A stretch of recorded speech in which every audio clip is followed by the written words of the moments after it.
address. Good evening.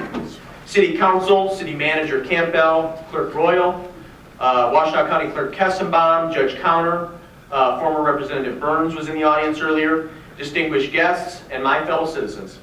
It is an honor to be here this evening, and I'm humbled and eternally grateful to the citizens of Saline for their support and for allowing me the opportunity to serve as mayor for another 2 years.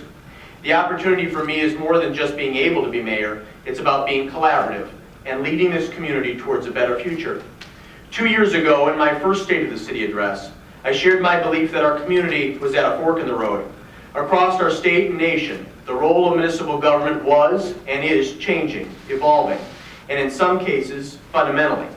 I also talked about how our cause was too important and time was too precious to waste a moment. During the last 2 years, bold and decisive action has been taken by this council, this city government, and community stakeholders to move Saline forward. In every action, we made data-driven decisions based on current realities and with the best interest of the community's long-term viability in mind. We didn't consider issues based on what was popular. We took steps that would be good for the community in the long term. Primary to our effort in creating a community is adequately supporting public safety. In recent years, we've added new personnel, invested in new vehicles, purchased new recording devices and AED machines with the support of a generous community benefactor.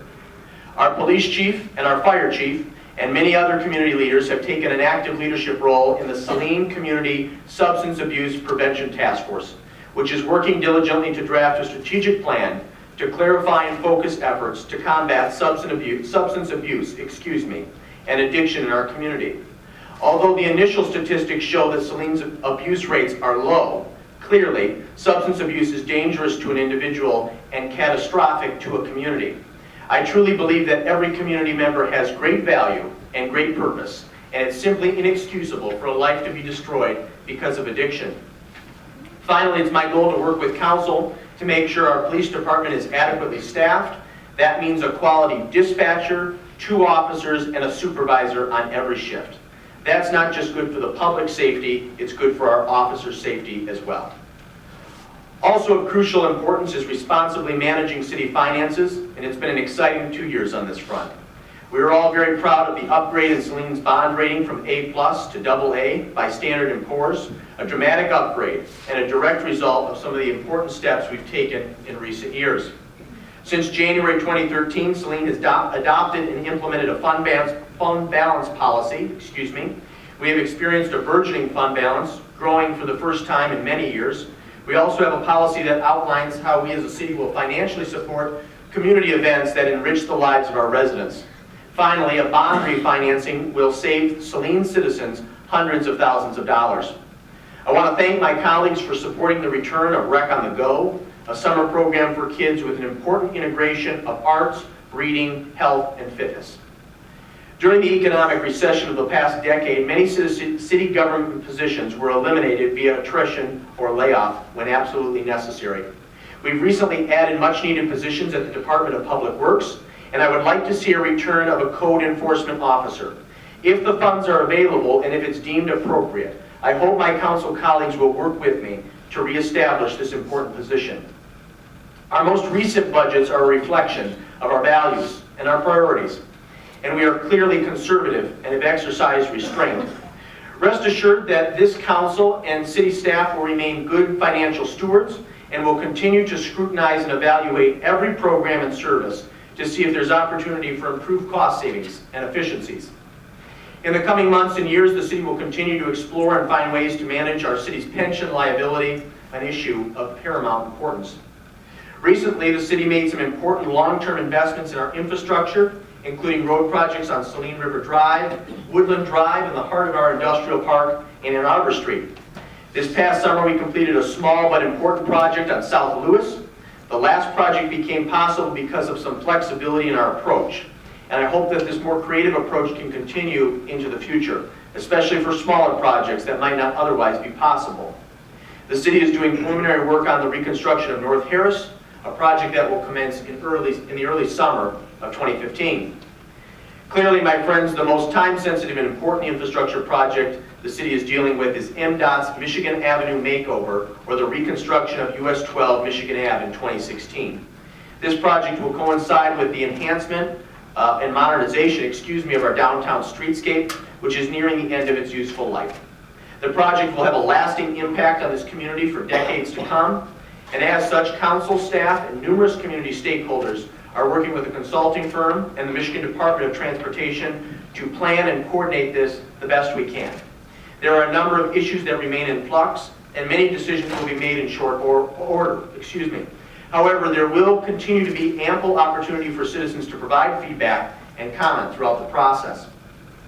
Residents will probably notice larger winter tax bills due to county government utilizing Public Act 283 of 1909 to raise funds for county roads.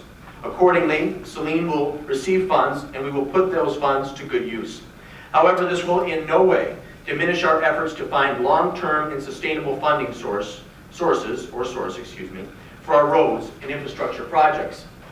And our efforts to improve public transportation and connectivity will also continue in the coming year.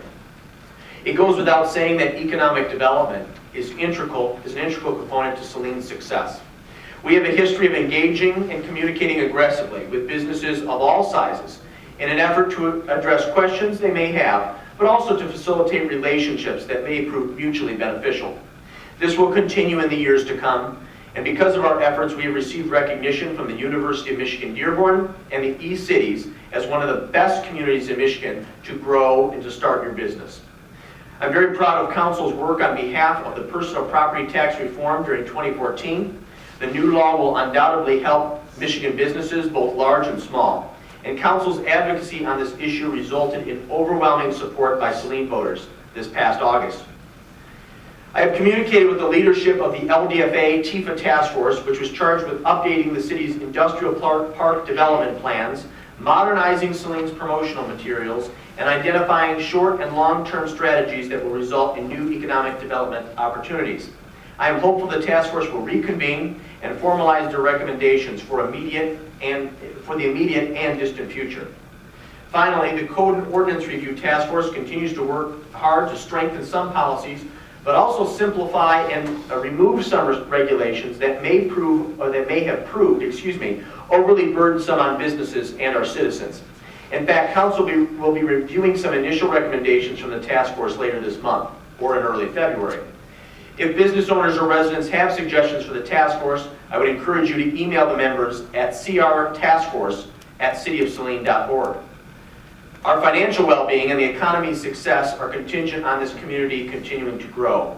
And that's why I'm excited that the former Houghton School property will soon be developed. It appears increasingly likely that more homes will be added to the Huntington Woods subdivision. After a few issues are resolved, I'm hopeful that we will be able to sell the city's Monroe Street property. And we have developers interested in acquiring and developing parcels on the city's western border. Let me be very clear that the city will always work cooperatively and aggressively with any potential developer, always with the best interest of the community in mind. As a city and as a council, we will continue to engage openly and honestly with the people we represent. The late governor of Texas, Ann Richards, once said that life isn't fair, but government must be. That's why we will continue to hold town hall forums and will report openly and honestly on issues and policies that we are considering. For those who do not use the See Click Fix app, I would encourage you to do so. I would also encourage citizens to sign up for our Saline Scene email blast and connect with the city on Facebook and Twitter. Finally, you will soon be noticing some improvements to the city's website, which will make it much easier to navigate. As I said 2 years ago, a central goal of mine is to encourage people to participate in their community. And if you're not involved, I hope you will consider serving your community as a member of a city board or commission, homeowners association, service club, church community, or our very own Main Street organization, which is currently planning some exciting initiatives. My council colleagues will notice that I have increased the representation on the Arts and Culture Commission because I believe it's in the best interest of our community to see this group mature and flourish in the years to come. It is also my hope to work with them and other interested parties to increase the visibility and awareness of the Bixby Marionette Collection, a majority of which is currently stored at City Hall. I also know that the Resident Support Services Task Force will soon reconvene, a group charged with assisting and supporting those who most need help.